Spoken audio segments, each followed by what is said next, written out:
इस वक्त की सबसे बड़ी खबर के अनंतनाग में सीआरपीएफ और रियासती पुलिस की ज्वाइंट पेट्रोलिंग पार्टी पर बड़ा दहशतगर्दाना हमला हुआ है। हमले में सीआरपीएफ के 3 जवान शहीद हो गए हैं, वहीं दोनों हमलावरों को भी मार गिराया गया है। मिलिटेंट्स के हमले में 3 जवानों समेत एक मकामी खातून जख्मी भी हुई हैं। तो बड़ा दहशतगर्दाना हमला हुआ है अनंतनाग में। सीआरपीएफ की पेट्रोलिंग पार्टी पर यह हमला हुआ है। सीआरपीएफ और कश्मीर पुलिस की मुश्तरका पेट्रोलिंग टीम थी जिस पर यह बड़ा दहशतगर्दाना हमला हुआ है। इस हमले में 3 जवान शहीद हो गए हैं। सीआरपीएफ के 3 दीगर जवान और एक मकामी खातून इस बड़े दहशतगर्दाना हमले में जख्मी भी हुए हैं। आपको बता दें कि अल उमर मुजाहिदीन ने इस हमले की जिम्मेदारी ली है। तो बड़ी खबर इस वक्त की अनंतनाग से आपको बता रहे हैं। फरवरी में पुलवामा अटैक के बाद ये दूसरा बड़ा हमला है जो सीआरपीएफ के काफिले पर हुआ है और इस बार सीआरपीएफ की टीम और रियासत पुलिस की मुश्तरका टीम पेट्रोलिंग के लिए निकली थी जिस वक्त अनंतनाग में ये बड़ा दहशतगर्दाना हमला इस काफिले पर हुआ। इस हमले में 3 जवान शहीद हो गए हैं जबकि 3 दीगर जवान और एक मकामी खातून इस बड़े दहशतगर्दाना हमले में जख्मी हुए हैं। आपको ये भी बता दें कि अल उमर मुजाहिदीन ने इस हमले की जिम्मेदारी ली है। इससे पहले फरवरी में बड़े दहशतगर्दाना हमले में 40 से ज्यादा जवान शहीद हो गए थे, काफी जवान जख्मी हुए थे और इस बार अल उमर मुजाहिदीन ने इस हमले की जिम्मेदारी ली है। ये बड़ा दहशतगर्दाना हमला सीआरपीएफ और रियासती पुलिस की मुश्तरका पेट्रोलिंग टीम पर हुआ है। इस हमले में 3 जवान शहीद हो गए हैं और 3 दीगर जवान और एक मकामी खातून इसमें जख्मी हो गए हैं। अल उमर मुजाहिदीन ने इस हमले की जिम्मेदारी ली है। अनंतनाग का ये ताज़ा मामला है जो आप तक पहुंचा रहे हैं नाजरीन। जम्मू और कश्मीर रियासत के मुख्तलिफ हिस्सों में आए दिन मिलिटेंट्स के जरिए दहशतगर्दाना तंजीमों को के जरिए इस तरह के दहशतगर्दाना हमलों को अंजाम दिया जा रहा है और अब ये ताज़ा मामला अनंतनाग से सामने आया है जहां पेट्रोलिंग टीम पर दहशतगर्दाना हमला हुआ है।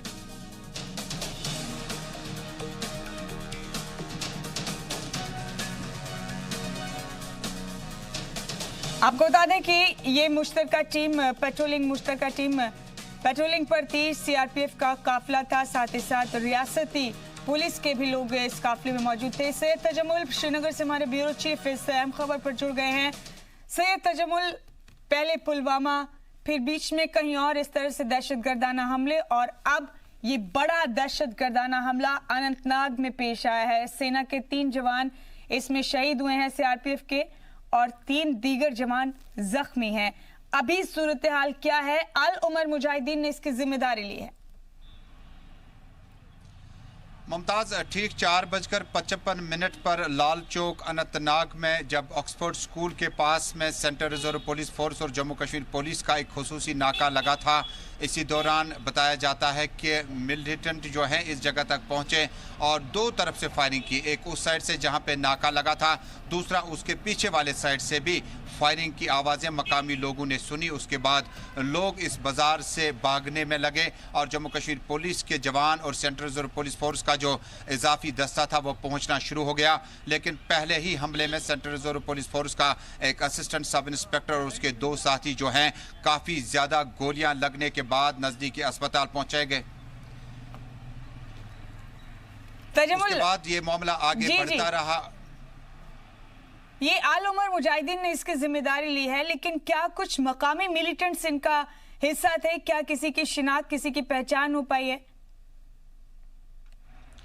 अभी तक इसकी आइडेंटिफिकेशन नहीं हो पाई। हालांकि एक डेड बॉडी को वहां पर देखा गया था और पुलिस ने अभी फाइनल मरहले में है कि इसकी आइडेंटिफिकेशन पहले से जिस तरह से एक टेली पैगाम में ये मैसेज आया कि अल उमर मुजाहिदीन ने यह हमला कैरी आउट किया और उसके बाद रिटालिएशन में बताया जाता है कि एक मिलिटेंट इसमें मारा गया है। लेकिन पुलिस ने अभी तक ना ही इसकी तस्दीक की और ना ही अभी तक ये बताया कि इसकी शिनाख्त जाहिर अभी तक नहीं हो पाई। लेकिन चूँकि जब डेड बॉडी की आइडेंटिफिकेशन करनी होती है तो जम्मू कश्मीर पुलिस के साथ साथ उन रिश्तेदारों को भी तलब किया जाता है। जिनके जवान, जिनके बच्चे जो हैं मिलिटेंसी में चले गए हैं वो भी आ जाते हैं। उसके बाद पोस्टमार्टम से कबल जब police control room dead body पहुंचती है तो वहां पर आइडेंटिफिकेशन की जाती है, जो कि अभी तक फाइनल मरहले में है और अभी तक पुलिस ने आइडेंटिफिकेशन के हवाले से कोई भी बयान जारी नहीं किया। लेकिन आसपास के इलाके में इस वक्त जम्मू कश्मीर पुलिस के साथ साथ central reserve police force, special operation group यानी एसओजी और राष्ट्रीय राइफल यानी आर्मी के जवानों ने इस पूरे एरिया को कॉर्डन में लिया है। और ऐन शाहिदीन के मुताबिक जो उस वक्त मार्केट में मौजूद थे,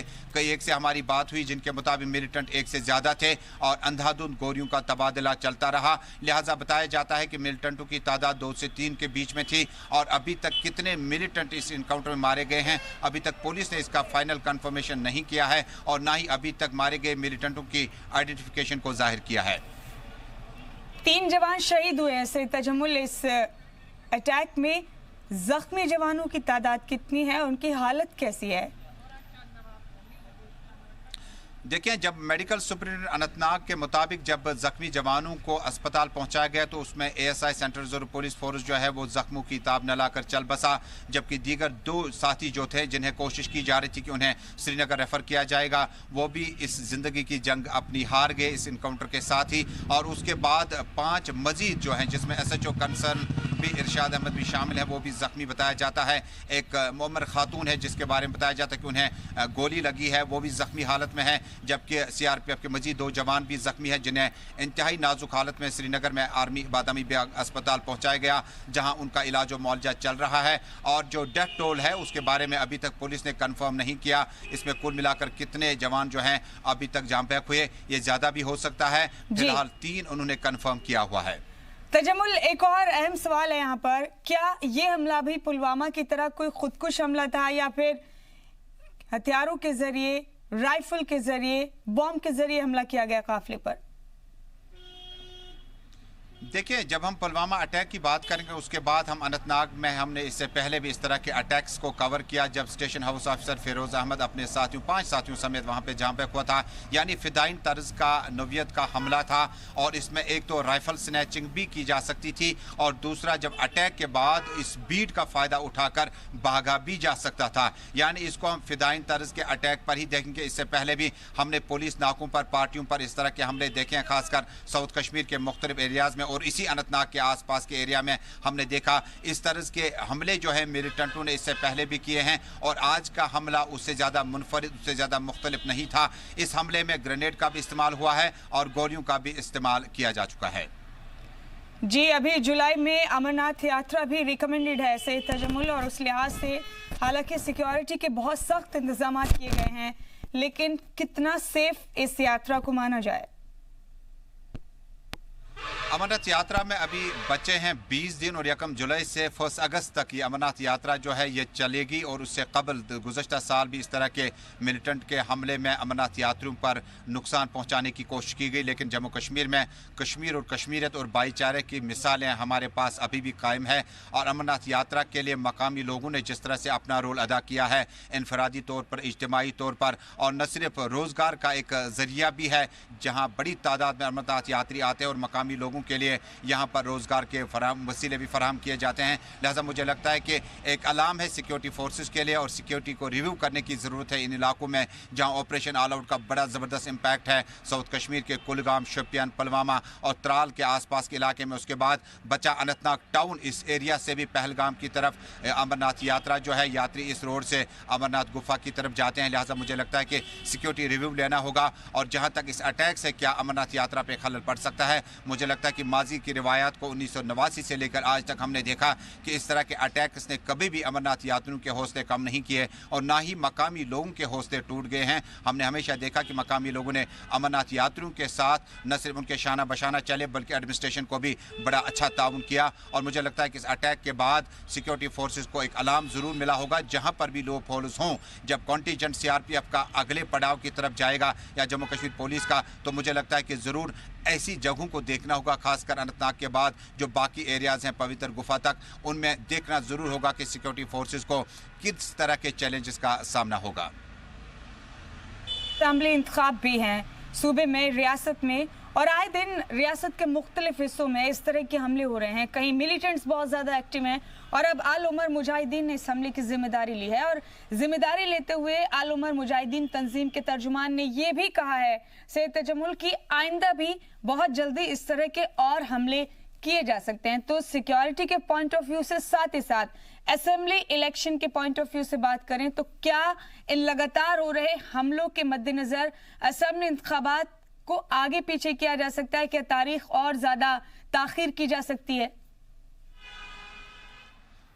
बिल्कुल नहीं, क्योंकि ये सवाल जो है इलेक्शन कमीशन ने पहले ही कहा कि अमरनाथ यात्रा के बाद जो है एक बार फिर सिक्योरिटी रिव्यू किया जाएगा, उसके बाद असेंबली इंतखाबात के लिए तारीखों का ऐलान किया जाएगा।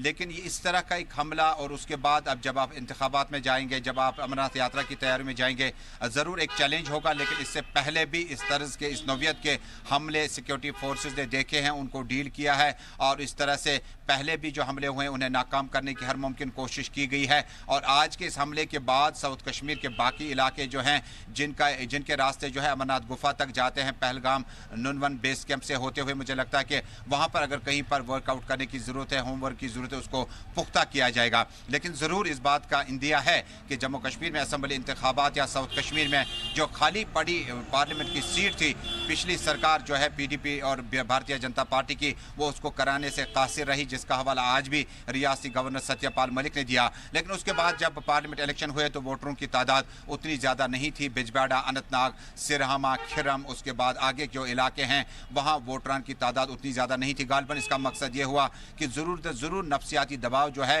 वो आम लोगों पर है, वोटरान पे है, पार्टी काडर पे है। लेकिन इलेक्शन कराने के लिए जम्मू कश्मीर की रीजनल पार्टीज ने हमेशा से कुर्बानियां से गुजरने पड़े हैं और उन्होंने जिस तरह से तैयारियां की होगी जरूर उन्हें अपना जो है सिला जरूर हासिल होगा। लेकिन कुल मिलाकर इस हमले के बाद सिक्योरिटी फोर्सेस के लिए अमरनाथ यात्रा भी एक अलार्म, एक चैलेंज होगा कि वो ज्यादा मोहतात रहेंगे। और पुलवामा अटैक के बाद पहले से ही खदशात थे कि शायद एक बड़े हमले के फराक में मिलिटेंट बैठे हैं और जिस तरह से लगातार जैश मोहम्मद, एलईटी, हिजबुल मुजाहिदीन और बाकी तंजीमें जो हैं उनके नज़दीक सिक्योरिटी फोर्सेस जाकर अभी तक गुज़श्ता 3 महीनों के दौरान 100 से ज़्यादा मिलिटेंटों को अभी तक मारा जा चुका है। उसके बाद इस हमले ने एक ज़रूर इंदिया दिया कि आने वाले दिनों में मिलिटेंसी का जो ग्राफ जितना आप कम समझ रहे हैं, मुझे लगता है कि उसको ज़्यादा हल्के से लेने की ज़रूरत नहीं है। और आज के इस हमले ने ज़रूर दस्तक दे दी सिक्योरिटी फोर्सेस और जम्मू कश्मीर पुलिस की जिम्मेदारियां मजीद और बढ़ गई। और इन जगहों पर खसूसी नाके लगवाने से कबल ज़रूर देखना होगा कि क्या जम्मू कश्मीर पुलिस सीआरपीएफ का जो कॉन्टिजेंट खड़ा है,